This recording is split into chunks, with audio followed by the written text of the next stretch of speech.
যে প্রতিক্রিয়া আছে সেটি আদিত্য কালেক্ট করছে তার একটা বন্ধুর কাছ থেকে।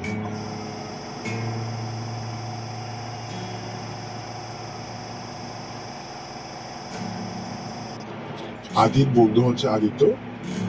আদিত্যকে বলছিল হচ্ছে কি যে আমাদের ট্রাভেলের কথা বলছিল, তো সে এই গল্প না, এটা হচ্ছে যে যাদের সাথে করছে তাদের মুখ থেকে হচ্ছে কি নিয়ে এই ঘটনাটি। তো ঘটনাটি বলতে দিলে হচ্ছে কি ও আমাকে যেভাবে লিখে দিয়েছে তাদের মুখ থেকে শুনে সেভাবে আপনাদেরকে বলে শোনাচ্ছি।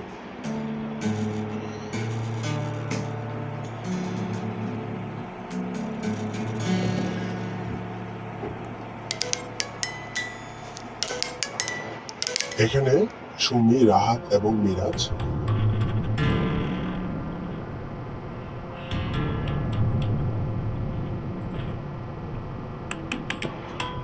তারা হচ্ছে কি একে অপরের কাজে তারা সবাই তাদের ফুফির বাসাতে বেড়াতে গেছে। ফুফির বাসাটা হচ্ছে কি চিটং ডিস্ট্রিক্টের চুরুলি এরিয়াতে পড়ে।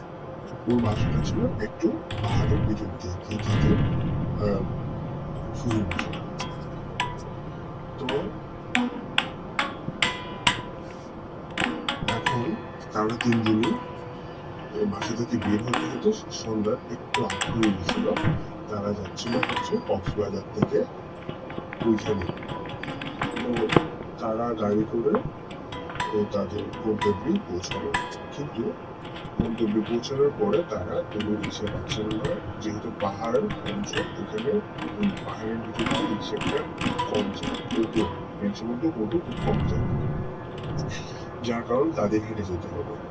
তো তখন কক্সবাজার থেকে ওইখানে আস্তে আস্তে ঠিক তাদের 8টা নাগাদ বেঁচে যায়। ওইখানে আসতে পৌঁছতে পৌঁছতে 8টা নাগাদ হয়ে যায়।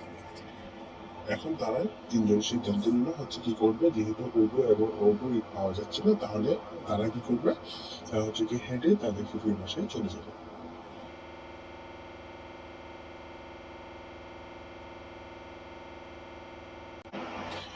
তো তাদের ভয় লাগতেছিল একটু, তবু তারা সাহস করে, যেহেতু তিনজন ছিল, আস্তে আস্তে হাঁটা শুরু করলো।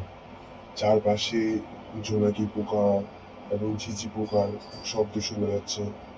তাদের একটু পর যাওয়ার পরে হঠাৎ করে একটা বাতাস আসে, এবং ওই বাতাসে তারা সবাই গা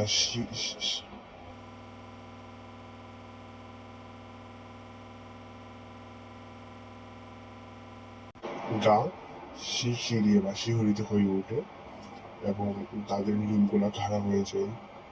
বুঝতে পারছিল না তাদের সাথে কি হতে যাচ্ছে। তো সুমি বলতেছিল, ভাইয়া আমার তো ভয় করতেছে। রাহাত বলতেছে সমস্যা নেই। মিরাজ বলতেছে ভাইয়া আমার, হ্যাঁ এখানে রাহাত একটু বড় ছিল সবার। তো মিরাজ বলতেছে আমার ভয় করতেছে ভাই। বলতেছে সমস্যা নেই, যেহেতু আমরা এসেই গেছি, কিছু করার নেই, আমাদের এই পথটা পাড়ি দিয়ে যেতে হবে। বলছে চল সবাই তিনজনের মুষ্টিবদ্ধ করে হাত একসাথে গেলে কিছু হবে না। তারপর তারা যাচ্ছিল, কতদিন যাওয়ার পর একটা বড় একটা গাছ ছিল।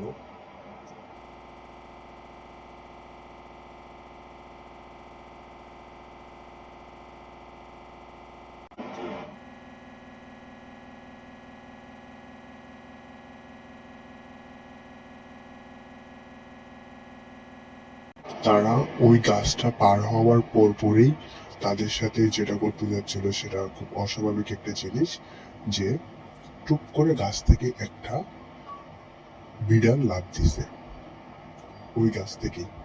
তো সম্ভবত খুব একটা কমই বিড়াল গাছ থেকে অত উপর থেকে লাফ দিয়ে গাছের উপর উঠে, ঠিক আছে, বাট এভাবে খুব একটা কম লাফ দেয়। তো এটা লাফ দিয়ে সাদা টাইপের ছিল ওই বিড়ালটা। লাফ দেওয়ার পরে সে দৌড়ে চলে যায়।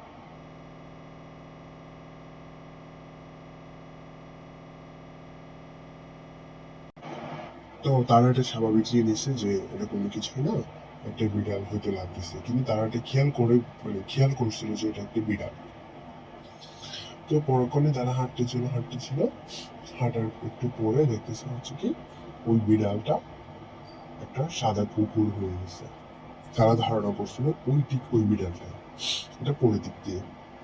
তো এখন কুকুরটা তাদের হচ্ছে কি সামনে দিকে আসতেছে। তো তারা তো ভয় পাচ্ছে যে একটা কুকুর, তো একটা লাঠি দিছে, কুকুরটা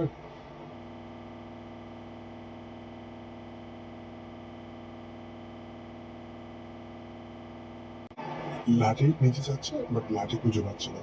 তো কুকুরটা কিন্তু দূর থেকে তাদের দিকে ধাওয়া করে করে আসতেছিল এমনটাই, কিন্তু কুকুরটা কোনো শব্দ করে না। এরপরে তারা যাচ্ছিল, তাদের সাথে কুকুরটার মুখোমুখি হলো, কিন্তু কুকুরটা তাদের পিছন যেতে আবার বিড়াল হয়ে যায়। তারা সেটা বুঝে আসতে পারতেছে না, বিড়াল হয়ে কি করে তাদের সামনে দিয়ে আবার ঘুরতে থাকে। কিন্তু বিড়ালের কোনো আওয়াজ নেই, কুকুরের কোনো আওয়াজ নেই। আবার প্রতিরোধ যেতে যেতে দেখে আবার কুকুর হয়ে গেছে। এরপর গিয়ে দেখে বড় একটা বাতাস হচ্ছে, শুনে সেটা তারা অনুভব করতে পারছে না, তাদের তিনজন মাথাটা অনেক ভার হয়েছে। তো এভাবেই করতে করতে তারা অর্ধেকটা পথ চলে আসে, অর্ধেকের চেয়ে একটু বেশি পথ চলে আসে। এই পরে দেখতে পায় একটা সাদা একটা কাপড় অনেক উপর থেকে ঝুলে আছে। তো তারা সেটা দেখে ভয় পায় এবং সেখানে দাঁড়িয়ে যায়। কিন্তু তখনও তাদের সাথে কোনো কিছু হয়নি, তাদের মাথাটা ভার হয়ে গেছিল, তারা কিছুই বুঝে উঠতে পারতেছিল না। এরপরে তারা দৌড়ায় তাদের ফুফুর বাসায় চলে যায় এবং ফুফুকে গিয়ে সব ঘটনাগুলো খুলে বলে। তো এরপরে যা ঘটেছিল তা এই পরের দিনও বলছে, আমরা তো কালেক্ট করে আপনাদেরকে শোনাবো। এটার দ্বিতীয় পার্টটা আসবে শীঘ্রই। ঠিক আছে, ধন্যবাদ সবাইকে। সবাই লাইক, কমেন্ট, শেয়ার এবং সাবস্ক্রাইব করে আমাদের পাশে থাকবেন। আপনাদের কাছে থাকা যে কোনো ঘটনা ভৌতিক ঘটনা কিন্তু সত্যি হতে হবে, সেটা আপনারা আমাদের ইমেইলে পাঠাতে পারেন। ঠিক আছে, নেক্সট সিজনে দেখা হবে, বা নেক্সট এপিসোডে আমরা আপনাদের সাথে আবার আরো সুন্দর এবং হচ্ছে কি ভয়ঙ্কর সত্যিকারের প্রতিবেদন নিয়ে উপস্থিত হবো। এ পর্যন্ত ধন্যবাদ সবাইকে।